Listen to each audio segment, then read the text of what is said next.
If you want help with your climbing progress, we have so many resources at trainingbeta.com that will help you get better at climbing. We have personalized training with Matt Pincus or Alex Steiger. We have self-paced programs online for either route climbers or boulders. We have nutrition coaching with me, and we also have mindset coaching with me. So if any of that sounds good to you, go over to trainingbeta.com and check it out there.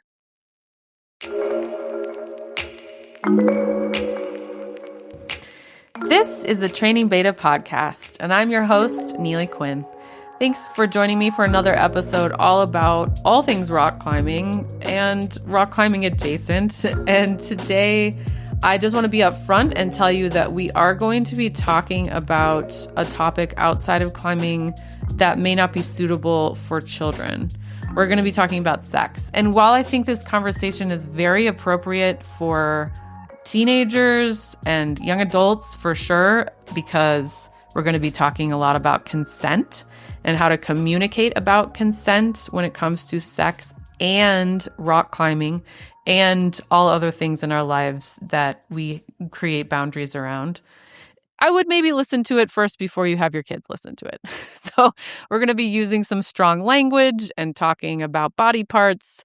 And she's going to be sharing, some of her sexual experiences and how she approaches them with her own language. So my guest today is the author Lillian Frances. She wrote the book recently called Finger Banging for Climber Boys and Everyone Else. She's also a self-proclaimed pop star and a music producer, and you should definitely check her out on Instagram at Lillian Frances. It's Frances. That's her Instagram. And then you can find more about the book at fingerbangingforclimberboys.com. And then she also has an Instagram for that as well, which is hilarious. So when she first approached me about being on the show to talk about her book, I was like, this isn't something I would normally do. And it feels a little bit out of my wheelhouse. But as I talk to her more, her message is, yes, about how to give females pleasure sexually, but it's also very much about consent and communicating very clearly about what your boundaries are. And the same issues that come up in sex, I think, also come up in climbing, where we're really shy or submissive about what our boundaries are. And then we kind of get walked over and we don't feel good about it and all those things. So we're going to talk about all of it. We're going to talk about the sexual side, the climbing side, how she deals with situations, my thoughts on things. And I loved this conversation, quite honestly. It was great. And it's the kind of thing that I talk about with my friends. So I really hope that you enjoy it as much as I did. And I'd love your thoughts, actually. Email me at info@trainingbeta.com and let me know what you think about this avenue that we explored today. So without further ado, here is Lillian Frances. Enjoy, and I'll talk to you on the other side. All right, welcome to the show, Lillian. Thanks so much for being with me today. Thank you for having me. I'm delighted to be here. Yeah, so for anybody who doesn't know who you are, can you tell us a little bit about yourself? Yes, so my name is Lillian Frances. I am a rock climber and pop star living in Los Angeles, and I'm also the author of the book Finger Banging for Climber Boys. Yeah. You're also a really funny Instagrammer, I have to say. Thank you so much. It's been really funny exploring Finger Banging for Climber Boys Instagram versus like what I normally do for my music Instagram, because I'm a music producer and I post and I share music and stuff. And it's very different approaching the two different Instagram accounts. And when it comes to Finger Banging for Climber Boys, genuinely my only objective is that it's fun for me. And this is was from the very beginning, I was like, I'm going to do this until it's fun, but I don't need anything more in my life that is not fun. So as long as it keeps being fun every single day, then I'll keep doing it. So when it comes to posting, I'm like, was that fun? Was that easy? Was that stressful?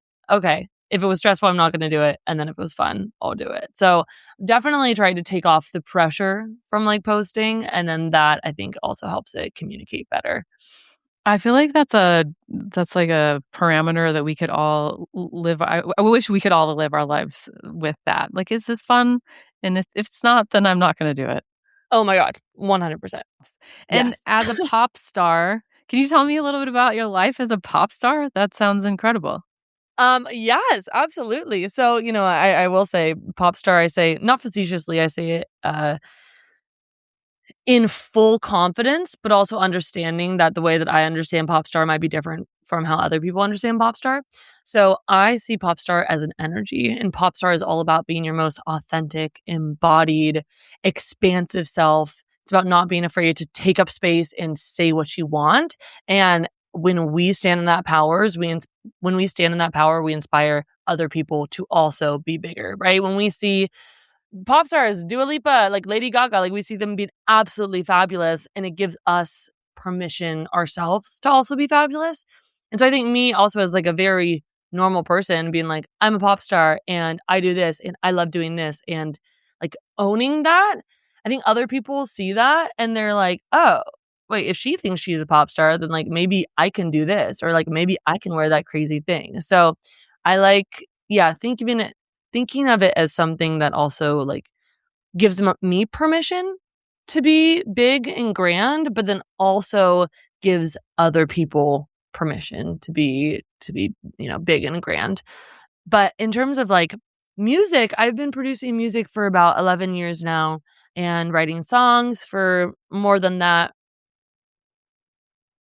And I love it so much. I'm addicted to it. I'm definitely in a place right now though where like finger banging is taking up a lot of my time in like a very good way, but I'm like, "Oh my god, I like hardly have time to be a pop star anymore." I'm just like I'm so busy talking about the clitoris. Okay. All right, let's talk about the finger banging. Tell me what inspired you to write this book? Yeah. So the inspiration came from a lot of different places, I would say. It came from my own dissatisfaction with being touched poorly or just having really mediocre finger bangs and being like, there's no way this is it. Like, this cannot be all there is. And realizing that um, the amount of pleasure that I can receive is directly correlated to how I'm able to identify what I want and able to express it.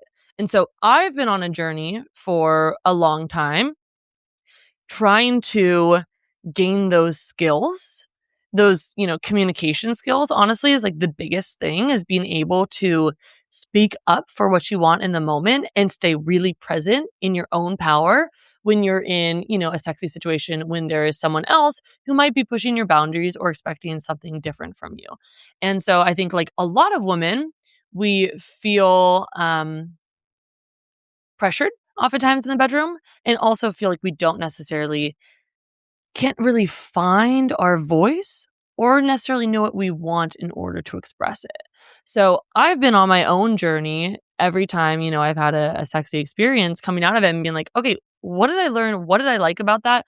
What was I not able to say in the moment? What did I leave with feeling uncomfortable about? And how can I never have that happen to me again? So it's really like a lot of just like bad experiences over and over and being like, I gotta be in power so that I can set the stage for like what I want. And I noticed that a lot of other women were having the same issues with that. And between me and my friends a lot of talk around not necessarily knowing how to speak up for yourself or say something in the moment or like doing things that we didn't want to do, but we felt pressure to or we didn't necessarily know how to say no to. So that's one thing is like that whole wanting to empower myself and also empower others with confidence and communication, especially around sexy things. And then it was also just like for fun and like for funsies. So basically, kind of what really sparked it was that my best friend's boyfriend, and we're all climbers, so my best friend's boyfriend would send her pictures of him at the climbing gym of him doing exercises specific to getting better at finger banging. So it was like instead of like a sexy, stupid, like a mirror gym pic where like, no offense, but like he looks fucking stupid. It's like he's sending a picture of his hand in his arm and being like, for you, babe, like getting stronger for you, babe. And so then she screenshot them to me. And I was like, this is so fucking funny. Like, yes, this is the kind of effort we want to see. Like, he's putting in effort to be able to pleasure us better. We love that. And then we were like, oh my God, how funny would it be if we created a book of climbing exercises or of exercises for rock climbers specifically to get better at finger banging. And we'll call it finger banging for climber boys. We like laughed about it for a while. We're like, ah, ha, ha, that would be so funny. And then I kind of had that on my mind for a couple years, honestly. And I was telling people that I was going to write the book, or I was telling people that I was writing the book for years, because I'm also someone who I like to, like throw the ball and then chase it, like I like my words to set my actions in motion, and then I have to like catch up to it. So for years, I was saying I was going to do this, but wasn't really doing it. And I think I was kind of daunted by the enormity of the task, because if I were to write a book on this, it's not just about exercising and getting stronger, right? It's about consent and communication, the female anatomy, hotspots. There's so much that goes into a book like this, especially when I care so much about all the stuff that isn't sexy, right? Like, how safe are you feeling? How hurt are you feeling? That shit's really important to me. So thinking about how I could wrap that up and, you know, present that information in a meaningful way, that was kind of intimidating to me. But eventually last summer, I finally realized, I was like, oh my God, this has been on my to-do list for so long and I haven't done this. And like, let's sit down and let's like actually create this book. And so then I started writing it, and it came out last December, and it's been so cool watching it ricochet through the community and beyond, because there are so many people who are so interested in this stuff, but have never even necessarily known it. And I think a lot of people don't necessarily go out and look for like sex ed resources or like, communication resources. But when it falls in their lap, it's like, oh, wait, yes, this is the problem that I have that I haven't even really realized was the problem. I hadn't really thought of a solution for. And so I do talk to a lot of women and a lot of men and, everyone in between, just about how grateful they are to have a resource like this. And that's been really, really satisfying for me. And also, yeah, helping me drive my work forward and my own like stoke for it forward is when I see people actually like benefiting from it. Yeah. Wow. You are a force to be reckoned with, I can tell. Thank you. Yeah, I love the meaning and purpose behind this work that you're doing. And I'm wondering if you can tell me some of the reactions that you have gotten from people about how it has helped them. Yeah. Oh man, I mean, my favorite thing is when like people slide into my DMs, or when people, reach out like with, specific stories. One comes to mind. Someone reached out to me about, how they had just gotten the book and they had brought it to a partner, and like because of the book and also like the partnered exercises in the book, which essentially are having you go through the book with a partner and like experiment and talk about what you like. Someone reached out to me and they were like, I brought this to a partner and like it ended up opening up like such an amazing, incredible conversation. And she was able to bring stuff up that she'd been wanting to talk about, but hadn't found an opening to talk about. And like after that experience, we like felt so much closer, and we were able to like, like really take a step forward in our relationship. And I was like, what? That's so cool. Or like I had a woman, honestly, just like an Instagram comment the other day, but she was like, when this book like first came to my, attention, she was like, it made me feel really uncomfortable. She was like, I will be happy to report that I am now someone with a much, all caps, much more fulfilling sex life. And I was like, that's so cool. And this is all information that is very available to anyone. I am not an expert by any means. Yes, I've done the research. I've written about it. It's something I'm very interested in. So I guess, now you could call me an expert in some ways, but I'm not someone who's like, gone to school for this stuff or like studied the human body. There so many more people who know a lot more about this stuff than I do. But I think what's special about finger banging for climber boys is that it is presented in such an easily digestible way that makes people open it and kind of laugh. And I think when people are, open and laughing and they think it's funny, their minds are open and they're more open to receiving this kind of information versus like a textbook, and it's like a dry textbook and you're trying to, learn about, the clitoris or erectile tissue or whatever.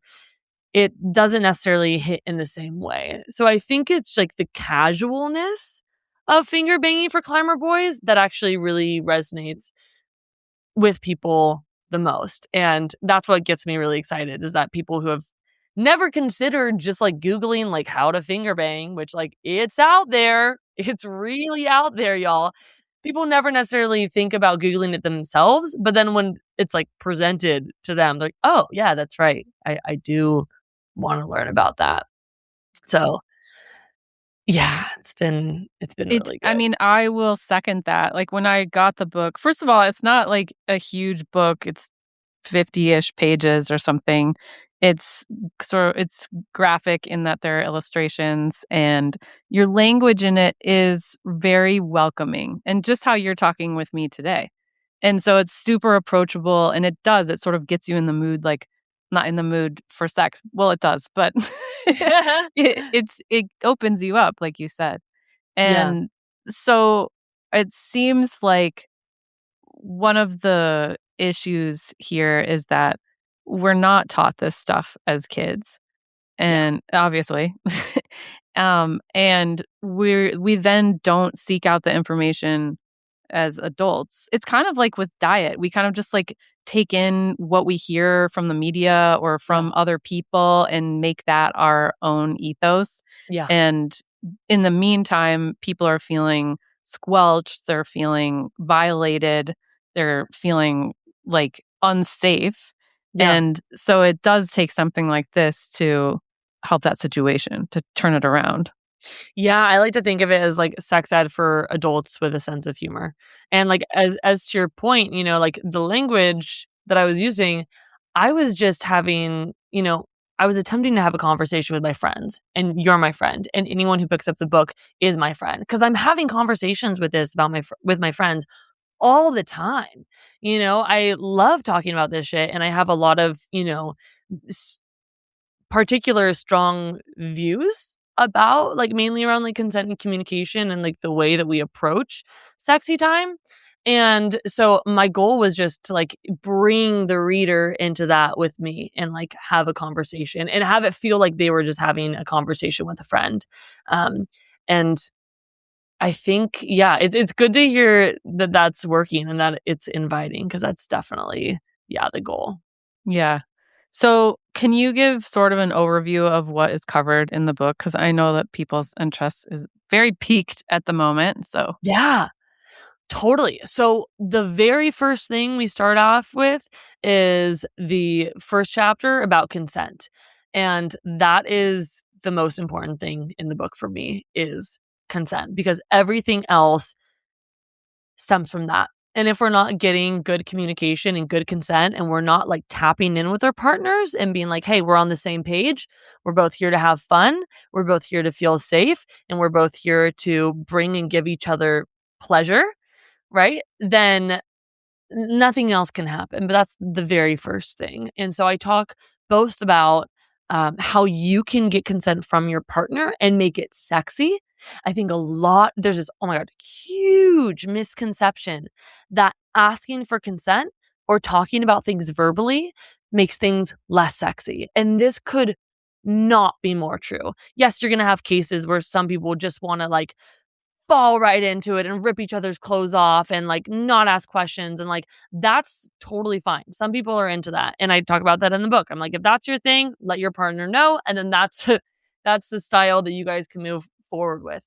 But if you're not somebody like that, it's very important to and very sexy to be talking about what you're doing, because body language and what you want to do can be different, especially in a sexy situation where your body is moving and you're feeling into it, but like you might be into what's happening in the moment, but not want to go any further, right? So like, how do you really enjoy and really lean into just making out with someone without them thinking, oh, they're really enjoying this. That means they want me to stick my digits inside of them, right? Like those things do not have to equate each other. And I think that's why a lot of, as women, we get into like sticky situations is because someone sees we're having a lot of fun and they're like, okay, the next step, it's like this like relationship, like, or this like sexcalator where it's like one thing means the next thing means the next thing. And it's like, well, what about just enjoying the first thing?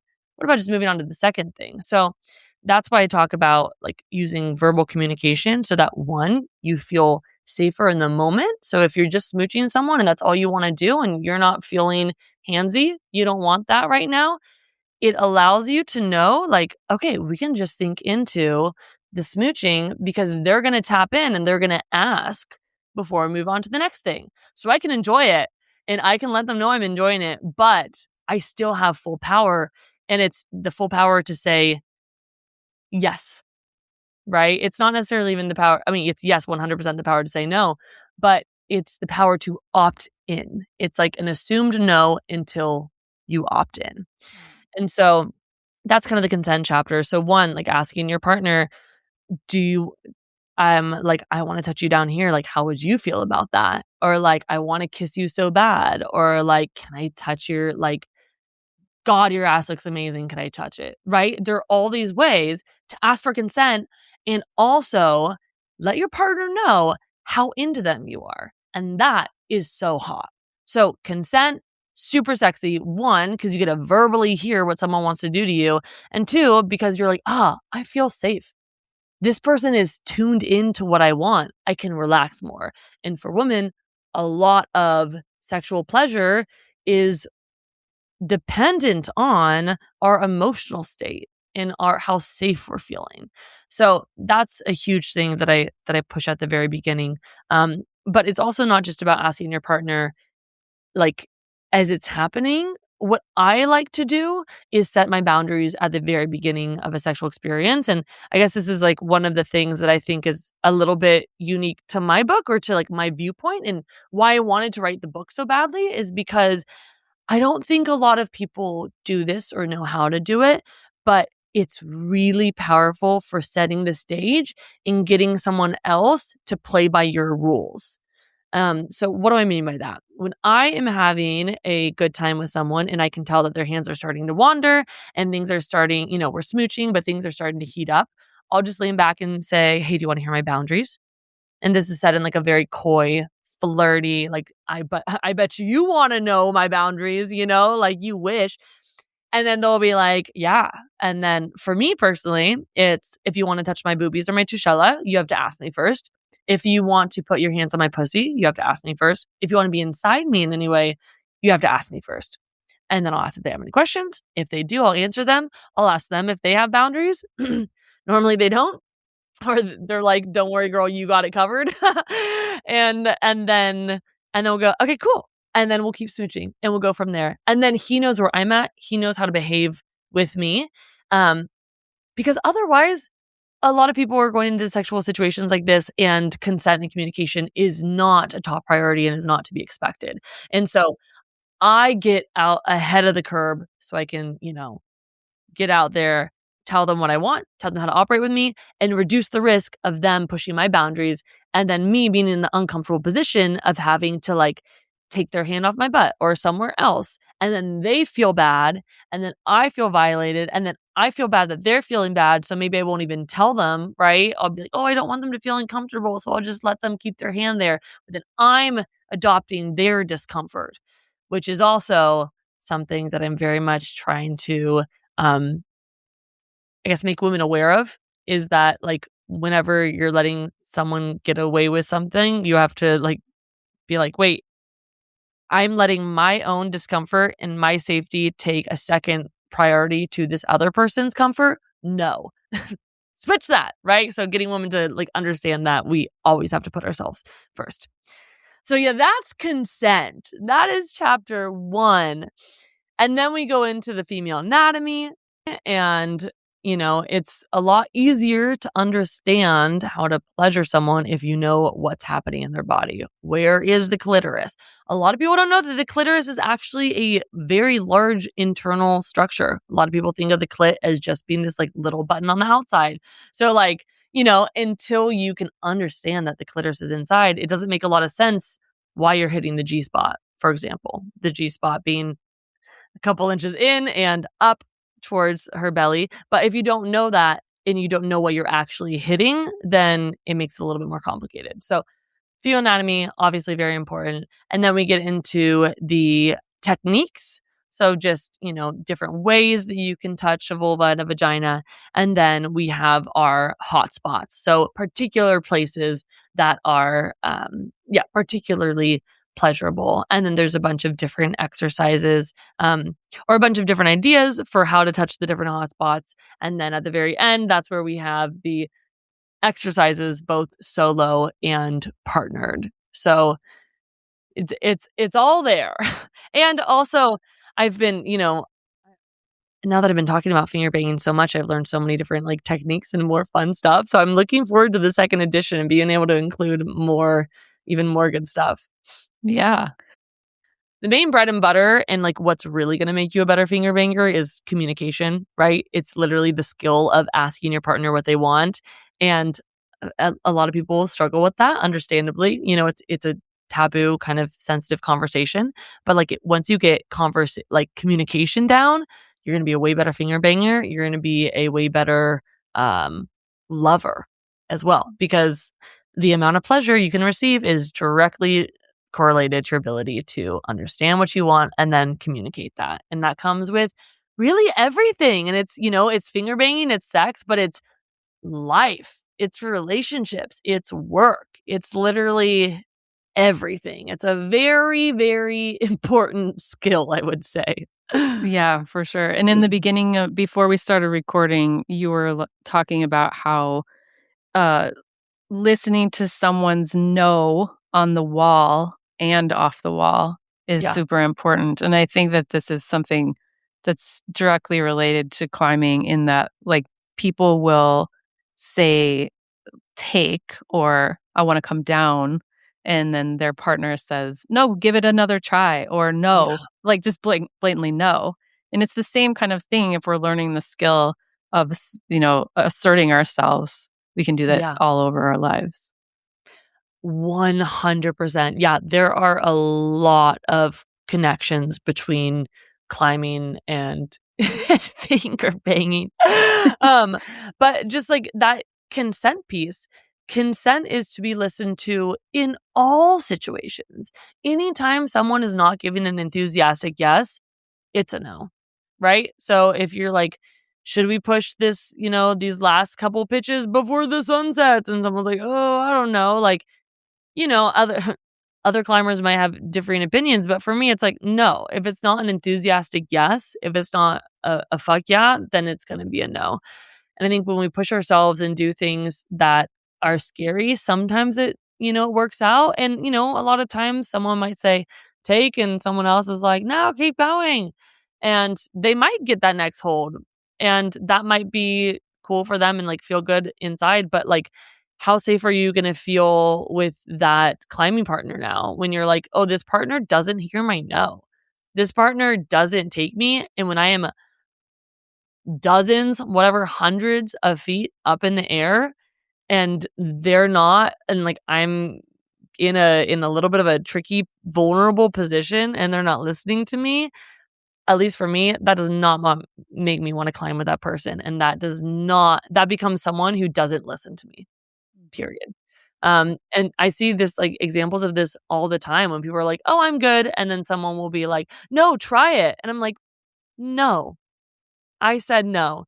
And like, that shit's happened so much that like I have things like ways of addressing now when people push my boundaries. I'll just say, I said no, and like, having those like little like quips or like, knowing what to say in the moment when someone is pushing your boundaries is really important, because then you can like whip them out, and then you don't have to be like, okay, I guess. And then you get pushed around. It's like when you have the language and also the confidence of knowing that you don't have to do anything that you don't want to do, then you can respond in a way that keeps you safe and also keeps your partner feeling good, because ideally your partner doesn't want to make you feel unsafe. There's a really awesome book that I actually have in my hands right now by Carly Johnson, i.e. The Consent Lady. And she is a rock climber and consent advocate and total badass. And we were actually just in Lander at the International Climbers Festival tabling together. We found each other online and we're both like, yes, you fucking get it. Because we're both people who love communication and we love sex and we love talking about it. And she wrote an amazing book, or more of like a zine called Climbing with Consent for All Ages. And Neely can see this. I'm putting it up on the screen. But it's all about how climbing is a really good place to like learn about consent, right? Because at every single step, you're checking in with your partner. You're checking in when you tie your rope and when you've got someone on belay, and you're looking at each other's, systems, and you're, making sure that everyone is safe, right? On belay on, climbing, climb on. Like that is consent right there. But it's a good like platform to start talking about these kind of things in like a funny way. So Carly and I both were like, how can we use like rock climbing as like a way to get people to be more in tune with themselves and with other people, and with consent and communication. Hmm. Yeah, and even in climbing, oftentimes before we even start climbing, there's some sort of consent going on, like, "This is what I wanna do, and this is what I wanna do. Is that okay? Is that okay?" If there's a good Yeah. communication between them. And the other day I actually had an interesting, cool experience climbing, where I was out climbing for the first time with a new person. And before we started, he was like, let's sit down and let's have a safety talk. And so we sat down and he essentially just went through like the things that are particularly important to him and things that he wants, me to be on particular alert for. And then he asked me like, what are like your goals for today? And like, what are some things that you want to make sure that I'm aware of? And I never had that conversation in a climbing, uh, in a climbing situation. I've never had that kind of conversation before. And I thought it was really cool and very interesting. And, in some ways I was like, I don't know, we're just gonna like go up and like do it and figure it out, but like that's not what would make him feel comfortable. Right. Just like in a sexy situation, a lot of people are like, I don't know, I'll just do something and figure it out and like say no if you don't want it. It's like, well, that's Yeah. not gonna make me feel comfortable, because then I'm going to have to be in a position to actively say no once you're already doing something. And I just might not say no, because I want the vibe to continue to be good. Right. So getting ahead of it and like setting expectations, I think is really good for sex, but then also for climbing. I think a lot of people do like get up on the wall with random ass people who they don't know like their climbing experience at all, which is like, I mean, I've done it before for sure, but it's happened, and I've looked around and been like, "Oh, I'm climbing with someone that I met in a parking lot 10 minutes ago," And like as climbers, I think we do have a lot of trust and faith in people, but also it's good to keep our standards a little higher. I mean, your whole description of all of that is so in parallel with sex situations sometimes when you're like, "I just met this person 10 minutes ago at the Yeah. bar, and now, Yeah. we're in this." I think it's super relevant, and with climbing, there's so much your life is on the line, and so it, like, kind of forces you to think about it more, but I love how you're comparing this basically with climbing. I have questions about consent when somebody says no to something, because this isn't something that we in general are taught how to handle well. Yeah. Whenever somebody says no to something, especially something as intimate as sex, there are gonna be some feelings. So what are your thoughts on that?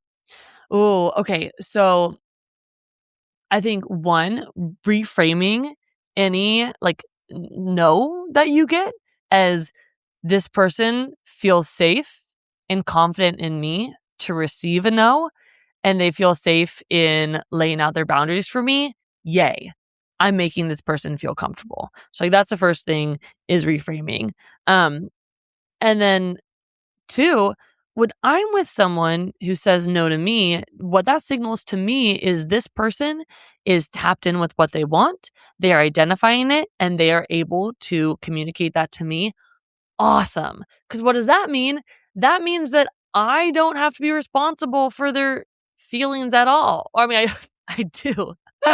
We won't take that specific soundbite, but I know that they are taking care of their own needs and expressing them. So I don't have to worry about it. Right. It's like when you go to a party with someone and like you're either like anxious that like, oh, are they having fun? Or are they gonna, or do they want to be talking to someone else? Do they blah, blah, blah? And then you're like in your mind trying to guess about this other person or like worried about what they want.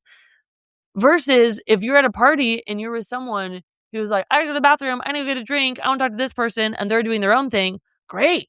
They're not your problem. You can be fully tapped into what you want. And that also gives you permission to be like, oh yeah, I can do whatever I want. I can say no. I can be on my own. So I need to be around people who will tell me no. Because otherwise, we're guessing, do they really want to be here? Do they really want to be doing this? And then that's not fun for anyone, and that's a mental drain. So, reframing it as this person feels safe around me, and also, this person is in charge of themselves and embodied, and therefore that is not my responsibility, and I can take them at their word. Now I know that when we're doing something, they want to do it, right? So it makes all of the yeses much more powerful and much more um like safe and exciting too, because you're like, oh, this person really means it when they say yes, and like they know what they want and they want me, right? Or and they want to climb this route. Um I will say I've definitely said no plenty of times to guys, and I care about how they respond to it. And I'm also like, when it comes to a sexy situation, I'm more concerned with how they respond to me correcting them for breaking my boundaries that I'm necessarily even concerned about them breaking my boundaries. For example, if we're smooching and I've given them the talk, but they're not used to having a hookup like this where there's a lot of checking in, right? So their hands might wander if they're, getting into the heat of the moment. Their hands might wander down to my butt or something. And then I'll say, oops, gotta ask first. And I'll remove their hand, right? And that's like a very light way for me of being like, you just crossed my boundaries, right? I'm not like, I said you can't do that. Because my intention is not to make them to be scared of hooking up with me. It is to invite them to working on my standards, I guess. So like, I don't really care that much, honestly, if someone accidentally touches my butt. What I care about is how they respond to that. Because either they will be like, oh, yes, absolutely. I'm so sorry. Thank you. Thank you for drawing your boundaries. And then we will continue to smooch. And then I'm like, ooh, I like that. That was fun. I was able to say no and turn them down, and they did not have a sad about it. They were not having a little ego cry about it. They just continued to make it sexy and continued to make me sexy. And they didn't penalize me for doing that, right?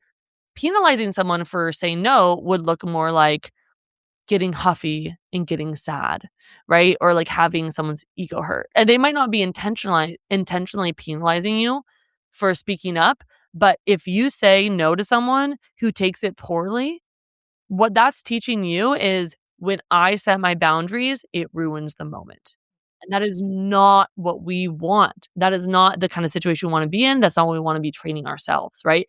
If we get used to me setting my boundaries is a breath of fresh air for everyone because we can all be on the same page again and reconnect back to, the boundaries that we put in play.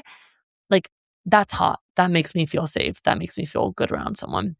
And then if someone's like a little baby about it, which I've absolutely had, and they get sad and they pull back and they're like, I just feel like I'm going to do something wrong. It's like, or, whatever kind of reaction they have to it. It's like, well, you're not winning the audition, dude. You are, you're no. And that just tells you a lot about someone. And then you can be like, okay, next. If someone ever has a huff about my boundaries, they are not cut out for the job. And then you Right, can because what does that say about your boundaries in other areas of your life too? How are they gonna respond to that? totally 100%. And I do think that how you do one thing is how you do everything. So that's like like in climbing when like if someone says no and you're like, do it, or someone's like, you ask someone, do you want a sip of this drink? And they're like, no, I'm good. It's really good. Try it. Right? Like anytime someone's pushing those boundaries, that's something that I'm sure they do in all areas of their life because that's what happens when someone thinks they know better than you do. Well, Right? and that's the thing is, like, this is what, in general, boys are taught, and I hope that it's happening differently now, and there are exceptions, obviously, but, like, boys aren't taught to res I don't know, I don't wanna make generalizations, but it seems like I've had so many experiences in my life where if I were to draw a boundary during sex with a man, it's not gonna go well. And, like, as a Because kid, it as a didn't go well or because you were anticipating that it wouldn't go well? like, it didn't go well. Yeah. Yeah. Or even drawing boundaries with a person I'm in a relationship with. This is my body. You have to ask consent. Because I Yeah. think once you're in a long term relationship, there becomes this. I mean, women complain about this all the time. They're like, my husband just comes up and honks my boobs or slaps my ass or whatever. And a lot of times people don't want it. Yeah. And they don't know how to say no. And so Yeah. then there's just this resentment that breeds. And then you know, it causes issues in the relationship. And so I wonder about, like, people who are already in relationships where there are consent issues and there are a Yeah. lot of assumptions being made. Like, what do you think about that? Oh my god. I mean, great question and big question and something that I think about and brings me a lot of pain and sadness to imagine people in, marriages or relationships where they don't feel like they have a voice. Um, and I will say that I think that's what's so important about being very clear at the beginning of like, this is how I want to be treated, and like, this is how we're setting up the relationship. And then you can tell if this is someone who's going to be respecting it or not. So, Yeah. like, the number one thing is make sure you partner up with the right person, right? And by stating our boundaries and like having consent talks at the beginning, it just creates this relationship moving forward of like communication and understanding and being able to say no. Um, it's never ever too late though. And I see the book somewhat as a Trojan horse for people who are in relationships and have been in a relationship for a while to be able to talk about these things that they wouldn't necessarily want to bring up, right? You've been dating someone for 5 years or you've been married to someone for 15 years, and maybe you guys have never really quite gotten to like the pleasure that you think you can have, right? Or you've never quite figured out like the communication, or you still, want to be getting consent before these certain things, right? There are things that we want that can feel even harder to bring up with a partner that you've been with for a long time, right? It's easier to set the like I was saying, like setting the standard at the very beginning is hard, but it makes the whole relationship so much easier. The longer you go without saying anything, the harder it is. So I've started to see the book as like kind of like a Trojan horse for people who have been in relationships for a long time that are unfulfilled in some ways, to have this way of being like, oh, instead of having to go to my partner and be like, hey, so, and I know we've been hooking up for years and years and years, but actually I want to be touched this way. Like, I can see how that would bring a lot of fear and panic to women being like, how do I tell my partner that they've been, I mean, not necessarily doing it wrong the whole time, but kind of doing it wrong this whole time, or you don't want them to feel like they've been doing it wrong this whole time. So getting the book is like a way of being like, oh my God, haha, look at this funny book that I found. Oh my God, should we try it?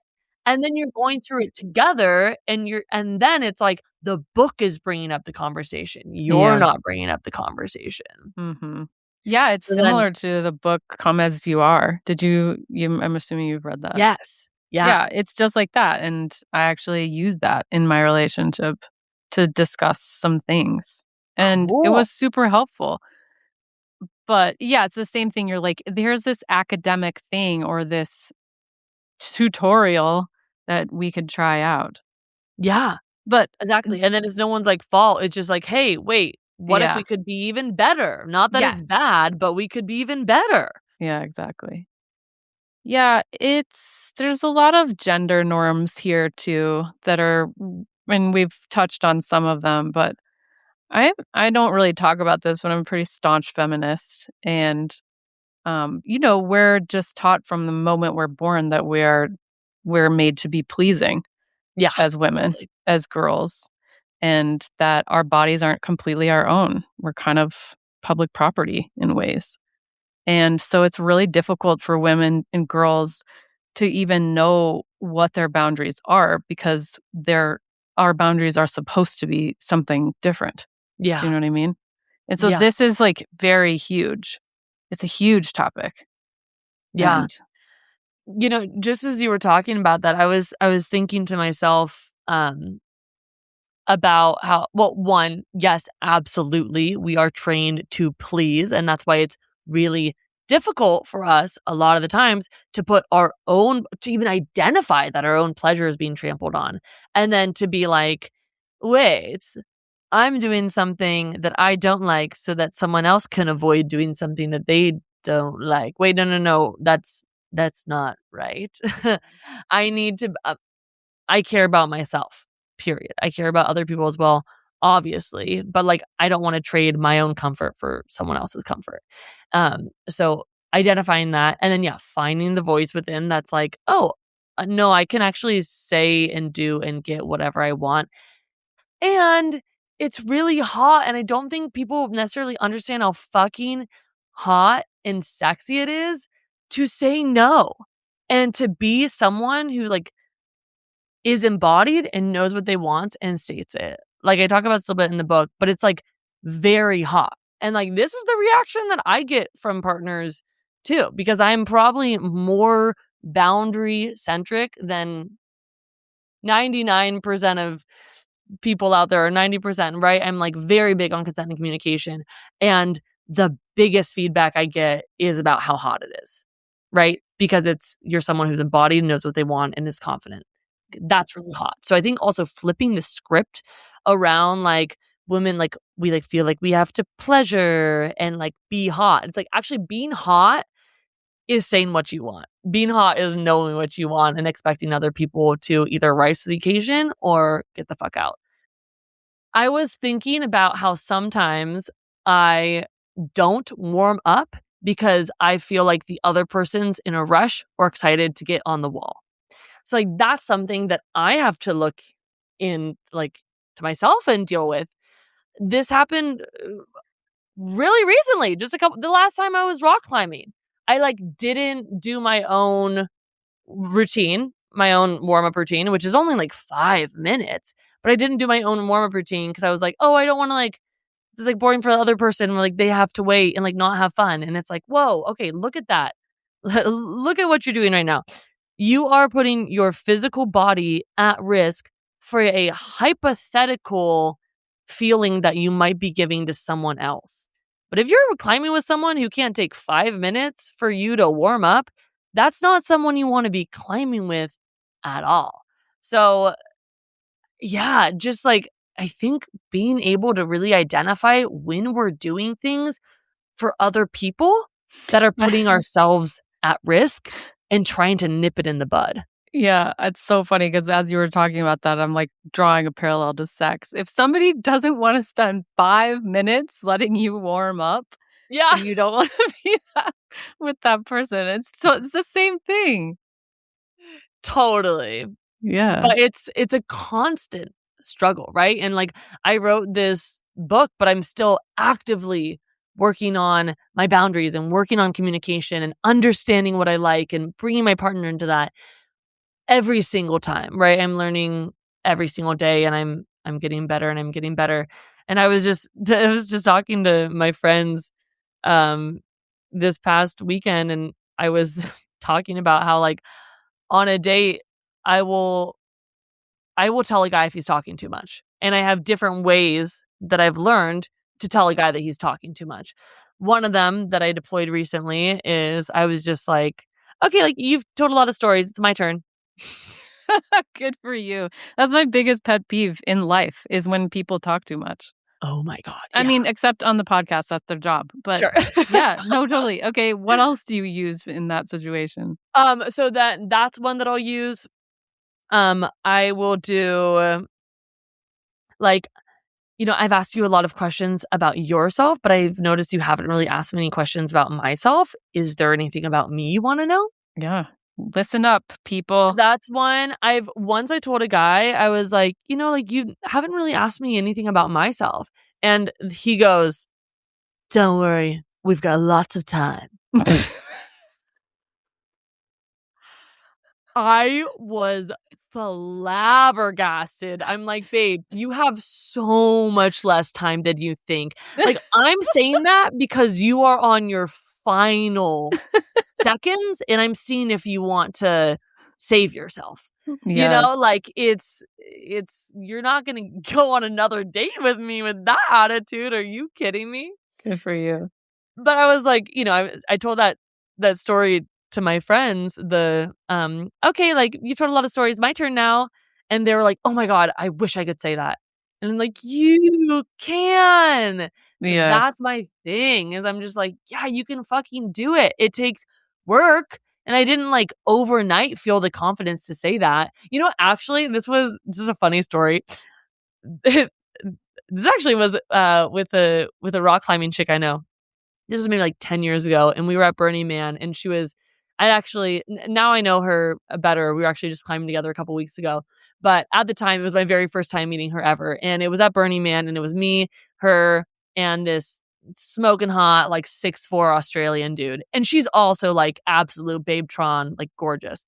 And the three of us were all talking, and he was going off about, like, his fucking water polo team playing beer pong or some shit, and she just goes, "Ugh, oh my god, I'm so bored." And then he kinda, like, scrambled and was like, "Oh, well, like, and she was just like, "Ugh, I don't wanna hear about this." And I was like, "Whoa." And later I went up to her and I was like, "Girl, that was crazy." I was like, "You can just do that?" And she was like, "Oh, yeah, and you have to." Yeah, I mean, somebody has to teach people.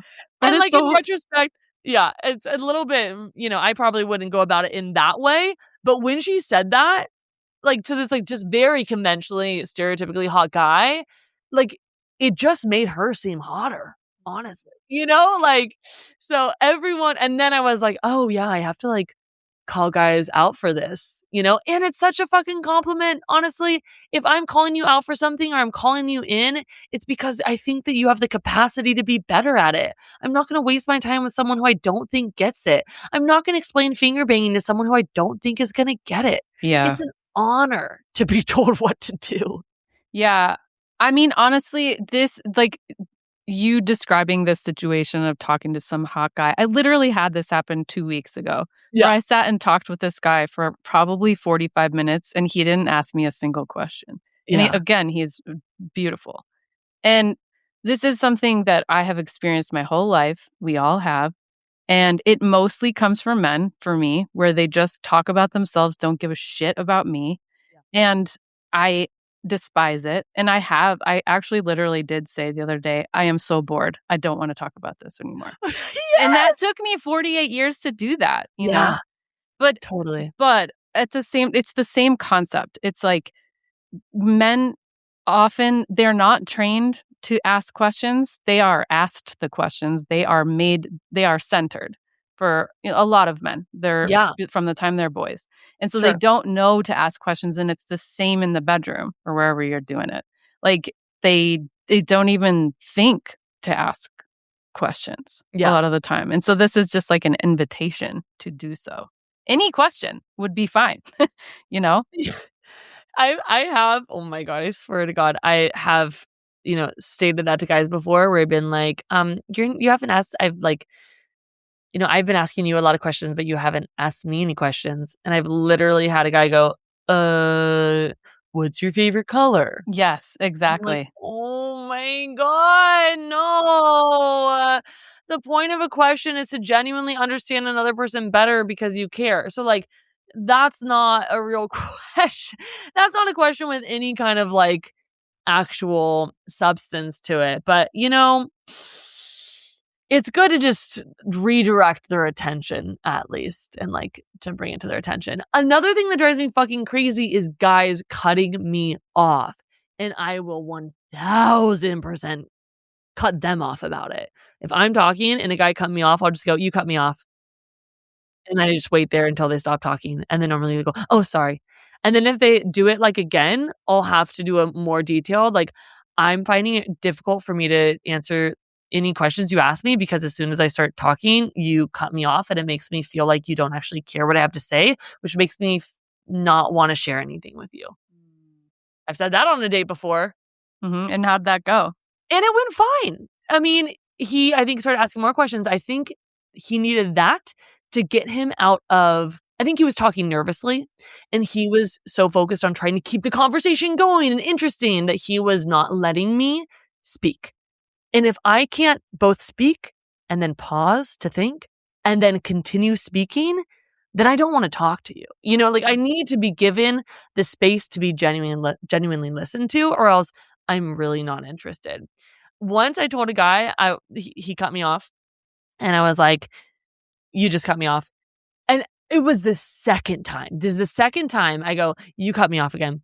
And he goes, well, you cut me off. Like saying that I had cut him off, saying that he cut me off when he was talking. Oh, wow. And I was like, oh my God, are you kidding me? Like, and then do I go on another date with him? Absolutely not. Oh no. And then, no, we hadn't gone on a date. And then later in the conversation, he asked me out and I was like, obviously not.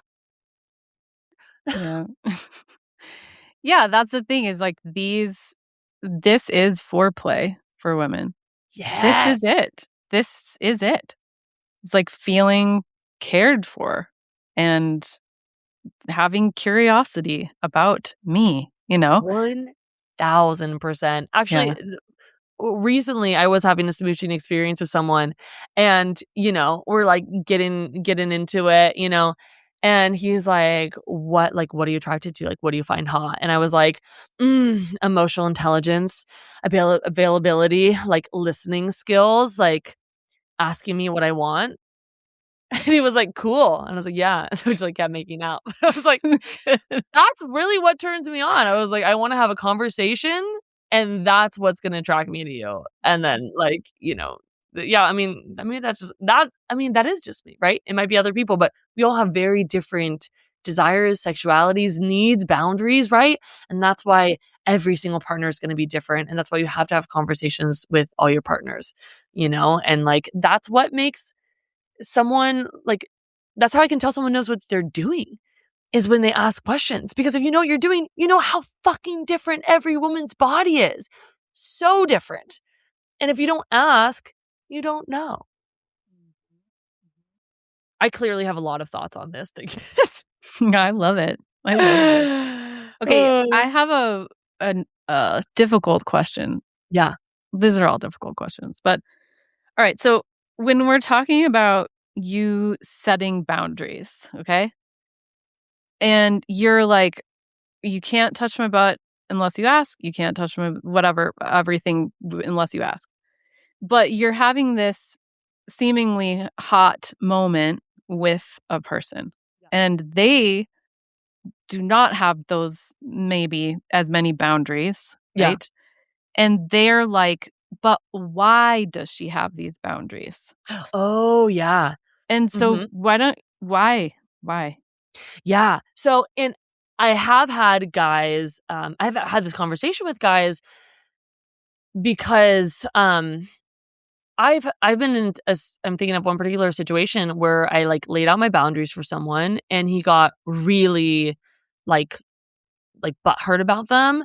And he was like, I just like I don't get it. And like, I feel like you're like trying to like, it's like a power move. And I was That's like, exactly yes. and I Yep. was like, it is a power move. This is me being in my own power in a vulnerable, sexy situation where I could be sexually assaulted and have to live with that for the rest of my life. This is a power play. This isn't a power trick to have power over you. This is me standing in my full power and inviting you to stand in your full power, and we can both be in our full powers. But also, what's fun for me is how much there is to do that is not just sex, right? For example, finger banging, so much fun.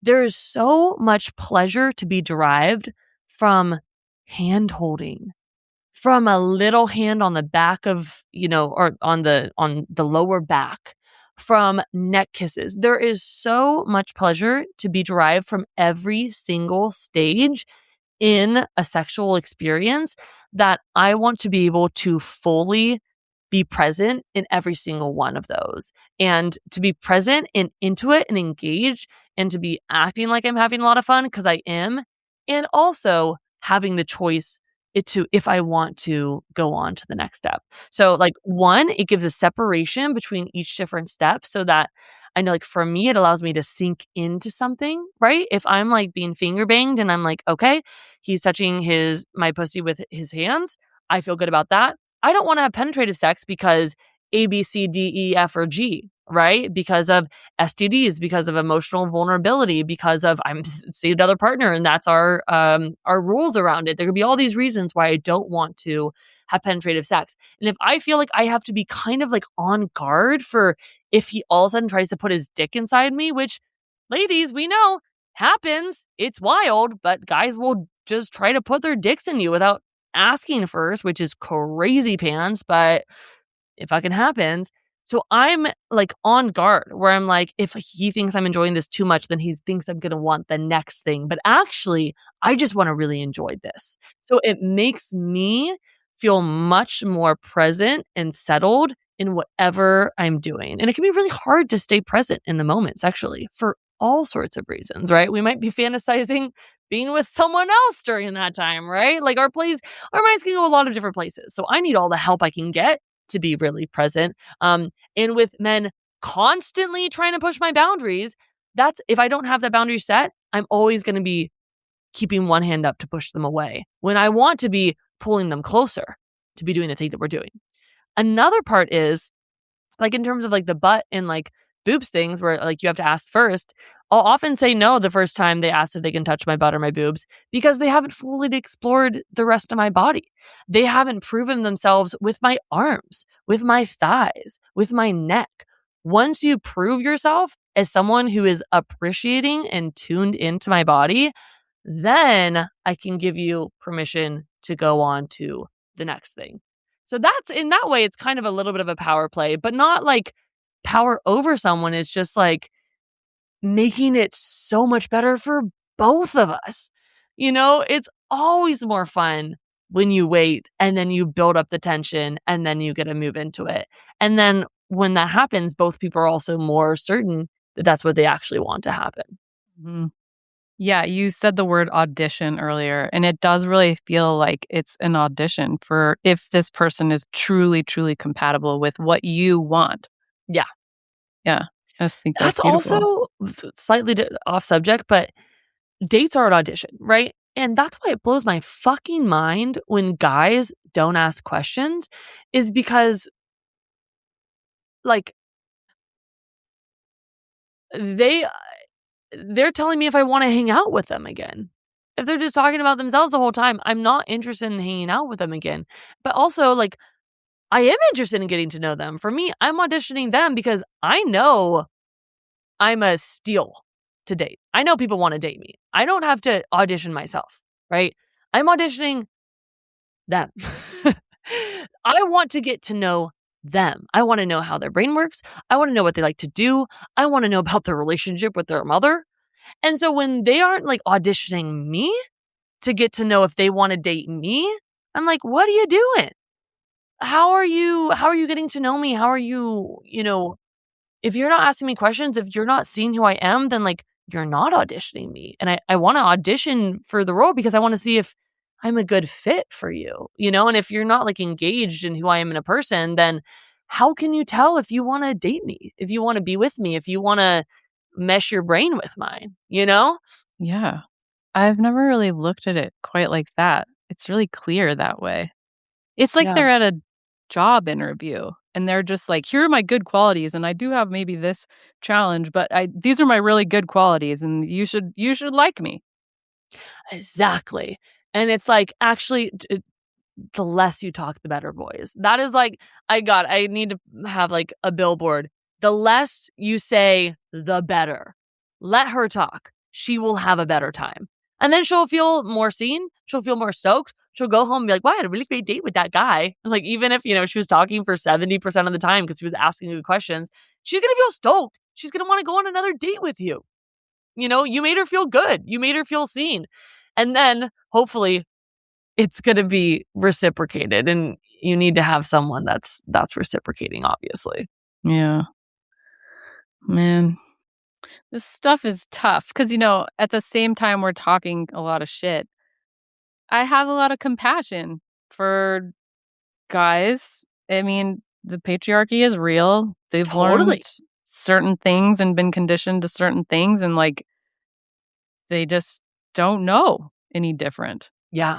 And so that, I think, is why I'm willing to talk about this openly, because I know this interview is gonna piss a lot of guys off, and maybe some female it may piss all kinds of people off. And I still think it's a worthwhile conversation to just get started more, Yeah. especially in this community where there are still a lot of gender norms. There's so much happening with like females feeling submissive to their male partners because their male partner is stronger than them and braver than them. And so they don't feel like they can say what their needs are and what their boundaries are. And they don't even know what they are because Yeah. they haven't had the time or curiosity to explore them with Yeah. their partner. And so and then it can be dangerous and it breeds resentment and people break up over this shit, or they never break up, but everybody just hates each other. And I see it. And so I just think it's so important to see a model like you or me, like, say what I need and say what I want and to be, Totally. in quotes, bitchy at times. And I'm saying that in quotes because it's assertive and Of course. Yeah. but it's how it's perceived. Yeah. And that's kind of going back to what we were talking about at the beginning about being a pop star, is that when people see us setting our boundaries and see other people setting their boundaries and see the way that people are able to say, I don't want to climb that, or I'm done climbing now, or I really want to get on that one again. Like when we see people speaking out, even though it might be different than what we think the other person involved wants, it gives us permission to do the same. And that's why I feel really stoked that that I can like be that person, because I realized kind of after reading the book is that I do have a lot to say about this, and I am quite outspoken about it, and I'm like so fucking happy to be one of the people helping move that conversation forward, because not everybody is made to talk about like stuff like this on the internet. Some people might buy the book and read it by, candlelight at their home where no one else can see. And like, that's okay. I feel fine standing up on a pedestal and like talking to people about their vulvas. I feel good about that. And like, that's why I'm like, oh, okay, I can do that. And then other people, everyone gets to do what they're best at. Some people get to teach others how to rock climb and teach, technical stuff. And other people get like you have lots of different voices on your podcast, teaching and bringing awareness to all sorts of different, cool stuff. And so it's fun, yeah, being in this position and feeling like you can help others tap into their own confidence and voice, because like everyone can do it, Yeah. And I'm thinking about my friends this weekend being like, oh my God, I wish I could do that. And it's like, you can. I just want to take a flip in their brain and just switch it and be like, whatever you want, you can get now, Yeah. Yeah. But Yeah. then also with the patriarchy, 100 fucking percent. There are so many amazing guys out there, and there are so many guys who want to be better guys, but don't necessarily know how, or doesn't know what they look like or what that looked like. And I'm thinking of these two really sweet boys who came up to me, young men, probably 20 at college, age guys, came up to me at my booth, the Finger Banging for Climber Boys booth at the International Climbers Festival in Lander, Wyoming, a couple weeks back. And they came up to my booth and chatted with me, and they were very sweet, like two frat boys, like literally in fraternities. And they bought the book, and then they went back, and then they came back to my booth later, and they had follow-up questions. And I was like, okay, boys, like, let's go. And then we talked about it. And then they left. And then they came back later. And they just we ended the day with them sitting on their little fold up chairs right next to my booth, both of them just drinking beers and asking me questions. And I was so excited that these two young men who are like literally in a fraternity, like, no offense to fraternities, but they're in a frat, and they're, I'm sure they're having lots of sexual experiences with women. And to know that they're really tapping in and caring about this stuff and like learning about it really for the first time is really exciting to me, because it feels like it's actually having some impact, this work. And, this one dude was so sweet. He was like, wait, so like women want you to ask them what they want? And we're like, yes. And they're like, wait, but doesn't that ruin the mood? No. Right. So then we're talking about all these ways that getting consent can be super fucking hot and will only expand everyone's pleasure. And so, yeah, just being able to be that, like, see the way in which, like, guys are really, a lot are very open to it, but just don't necessarily know where to start, is really cool. And yeah, definitely like not all men and like not all women. And obviously, we're talking like a lot of like gender binaries, but we both have experiences being women in the world. And, I don't know about you, but my experiences are with men. And so like that's what I have to go off of. But this is just people to people relating skills, right? It has to do with everyone, no matter your gender identity, no matter what. It's just like being a thoughtful person. Yes. What it comes down Yes. to. That's perfect. Well, I really appreciate the work you're doing. I really appreciate how open you are and willing you are, like you said, to like stand on a pedestal and say all these things that really need to be said. And so thank you for being on the podcast and sharing everything. And Anytime. I wish you the greatest of success with your book and everything that comes after it. Thank you so much, Neely. Thanks for having me on, and having on also so many other wonderful people. It's really a delight to be able to come here on your platform and share all of my views on this stuff, and to get to teach about consent and communication and how to just have more pleasure. So thank you so much for having me. All right. I hope you enjoyed that episode as much as I did. Thank you again, Lillian, for coming on and just being yourself. If you want to support her, or if you want to get the book, which would do both, you can go to fingerbangingforclimberboys.com and just purchase the manual right there. And as the book states as a subtitle, it's a hands-on guide to giving and receiving female pleasure. So it really does do that, but also it will just empower you in so many ways. So you can also find her on Instagram. Her personal account is Lillian Frances with 2 S's, and that's where you can find her music. And I really liked watching her perform her music on her Instagram. And then you can also watch her very funny videos on the Finger Banging for Climber Boys Instagram account. So good luck to you, Lillian. I hope that the book takes off, and that this is a really fun part of your career going forward, because you're kind of meant to talk about this stuff. So if you want, on a different topic, any help with your climbing, or your climbing training, or your mindset in climbing, if any of this brought up issues that you have in your own communication in climbing or in sex, I can help you with that with your with mindset coaching. And I am still taking clients. I said a while back that I'm not going to see clients while I'm doing my practicum and internship for counseling school. But I think I am going to try to, because I love it. So I really love working with you all. And so if you want, you can still sign up to work with me for now, at least. And that's at trainingbeta.com/mindset.